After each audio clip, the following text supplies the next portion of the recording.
Hello students, welcome to Eduflair by Vaishnavi Garg. आज की इस वीडियो में हम समझेंगे क्वेश्चन नंबर 6 ऑफ एक्सरसाइज 1.3। चलिए स्टार्ट करते हैं।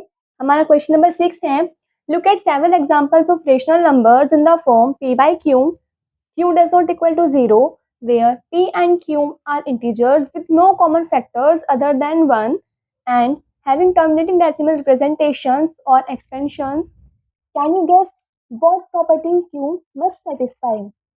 आपको कुछ एग्जाम्पल्स देने हैं पी बाई क्यू की फॉर्म में, जिसमें क्यू जीरो के इक्वल नहीं होगा और दोनों ही ए भी और क्यू भी इंटीजर्स होंगे और इनका कोई भी कॉमन फैक्टर नहीं होगा। इट मीन्स वन के अलावा इनका भी कॉमन फैक्टर नहीं होगा और ये टर्मिनेटिंग डेसिमल रिप्रेजेंटेशन को शो करेंगे। इनके पास टर्मिनेटिंग डेसिमल एक्सटेंशन होगा।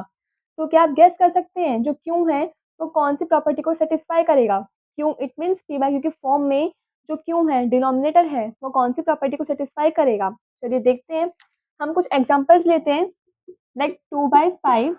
अगर इसको हम सॉल्व करते हैं 2/5 को, तो देखिए 2 इज स्मॉलर देन 5, सो हम 0 पॉइंट लगाकर यहाँ पर 0 ऐड कर लेंगे, ये बन जाएगा 20। 5 4 आर 20, तो हमारा क्वेश्चन कितना है 0.4। तो हम लिख सकते हैं 2/5 इज इक्वल टू 0.4 और ये पूरा टर्मिनेट हो चुका है, रिमाइंडर 0 बच गया है। अब एक और एग्जांपल लेते हैं 5/2। देखिए इसको सॉल्व करते हैं। 2 2 आर 4, 1 रिमाइंडर बचेगा, पॉइंट लगाएंगे, हम 0 ऐड करेंगे, 2 5 आर 10। ये पूरा टर्मिनेट हो गया है। हमारा क्वेश्चन क्या है 2.5। It means 5/2 is equals to 2.5। तो हम कह सकते हैं जो क्यू है वो कौन सी प्रॉपर्टी को सेटिस्फाई करेगा? तो हम लिखेंगे Q must satisfy the factor of 2 and 5। जो क्यू है वो 2 और 5 के फैक्टर को सेटिस्फाई करेगा, क्योंकि देखिए ये दोनों ही टर्मिनेटिंग शो कर रहे हैं, 2/5 भी और 5/2 भी, और इन दोनों का जो फैक्टर होगा वो भी सिर्फ 1 ही है। इट मीन्स जो क्यू है वो 2 एंड 5 के फैक्टर को सेटिस्फाई करेगा। अब चलिए कोई एग्जांपल लेकर देखते हैं। 3/5, अगर हम 3/5 को सॉल्व करते हैं तो हमारा आंसर आएगा 0.6। कैसे? देखिए 3 इज स्मॉलर देन 5, सो हम 0 पॉइंट लगाकर यहाँ पर 0 ऐड कर लेंगे, 5 6 आर 30, तो ये टर्मिनेट हो चुका है।